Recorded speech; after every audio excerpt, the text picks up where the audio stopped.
if you were thinking about designing a human, or designing any kind of human based upon 150,000 years ago, not the human that we've got today. The human that we've got today is pretty stupid and lazy, so you wouldn't design the human around based on today. But you design the human based upon doing something that you know. The human has to do something on the basis that it's probably not going to go and exercise. It's not going to go. Human isn't going to go and run. It's not going to go and do all kinds of different exercises. So you get the human to do something once or twice a day that does everything. So some of the research that's coming up now is talking about 30 seconds with elderly people over the age of 70 who get involved in physical activity for 30 seconds a day makes a massive impact on their lives. That they're talking about a miracle cure being movement. You know, the miracle cure for our human problems, this is in the paper yesterday, being human movement. So the benefits of exercise, and I don't like that word exercise because it makes you think that you have to put shorts on and a leotard and go running, and that's not really what I'm on about. I'm talking about movement. So why is it a miracle cure? Because we don't move. You see what I mean? If we had a cure, if we didn't have to, if we were already moving, we wouldn't need to cure for movement. With movement being the cure. Talking rubbish now. So when we go back to our origin of our species, 150,000 years ago, we weren't living in a nice apartment in Reykjavik with flush toilets and a shower. What we were doing is living probably in the woods. And what do we do if we're in the woods and we need a poo? We squat. So this is the function that is designed for the human being to defecate. It's a spinal function, it's a respiratory function, it's a movement function, it's a musculoskeletal function, it's an organic function, it's a lymphatic function, it's a heart rate function. Every single thing that you can think about is encapsulated in this idea of squatting to poo. So here it is, very simply. When you go into a squat, you drop down, and as you drop down, you're driving all your fluids. So your cerebral spinal fluid, I believe, I couldn't demonstrate this necessarily, but I believe cerebral spinal fluid gets driven from this position because it's under pressure. It's like one of those water toys that you press at the bottom and it drives fluid up. Your lymphatic system is being pushed through your lymph here, through your groin, and through your knees, and through your ankles. Your ankles are in full flexion, your knees are in full flexion, your hips are in full flexion, your pelvis is pointed down, your rectum is pointed down, and this is the position now that if I was, maybe I am, hang on a minute, it would just fall out. You know, I wouldn't have to put much effort on here. I'm just saying, you know. Would you all leave, please? Give me a minute.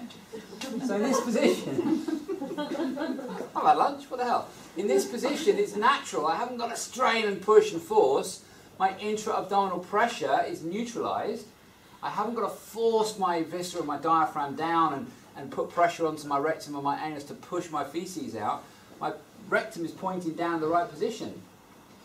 I stretch and move my back. I've got my SI joint, which doesn't really move to speak of. I know some people say it does, but it doesn't, you know, to any great degree. It's now stretched and it's mobilised, it's forced, it's contracted, and so now this is a back movement. So every single thing is dealt with in this position. This would eliminate, or maybe not eliminate, but this would decrease the incidence of back pain, hip replacements, knee replacements, lower leg dysfunction, lymphatic, circulatory problems. It would help people with diabetes, you name it.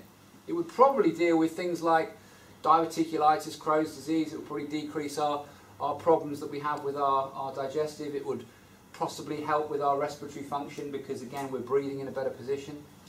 Shoulders even are brought around into this position. So this is our functional position to poo in, to defecate in.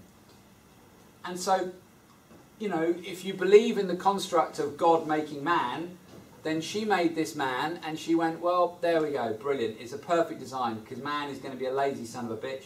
So all I've got to do is get this man to do this twice a day and hey presto, you know, job done. It's like a reset button, bang, reset. You know, knees, ankles, hips, flex, back, bang, fantastic. It's genius. Yeah? Genius, can't go wrong. And then man comes along and invents the toilet, now takes a chair and poos on a chair with a hole in it. And God says, "Ah, I did not see that coming. You idiots. You utter idiots." So now everything is done with the knees at hip height.